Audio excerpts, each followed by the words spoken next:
If I think about the longer writing process opportunities, there's so many people giving us great guidance about the writing process and longer stretches of text. And certainly that goes through the opportunity to draft and revise and edit and eventually publish in some form. But media gives us another opportunity for this process that we haven't had till fairly recently. We have the bloggers that are not new to us, but are really new in terms of how many of us read a blog on a daily basis. Consider how writing an extended piece and revisiting it and adding to it and editing it and explaining it differently and even rearranging the parts can be part of a range of media. My kids all blog.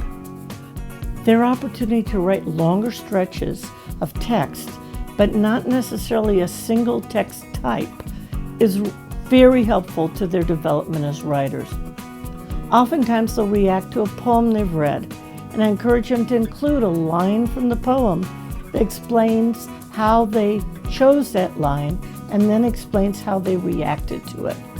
The opportunity to choose a line from a poem, a line from a text, a line from a different piece of writing is combining the idea of writing about reading, but also going through the various steps of a writing process effectively, efficiently, in a real-world manner, and with purpose. Everything's about intentionality and purpose, and writing makes that even clearer. Oftentimes, teachers have less professional development preparation. I know I didn't have a lot of support for how I began writing in my classroom, and so I didn't do very much writing in my classroom in the first couple of years. It might be very helpful to consider alternate ways of writing different text types that would give you a practice that would become very comfortable for you and eager for your students to use.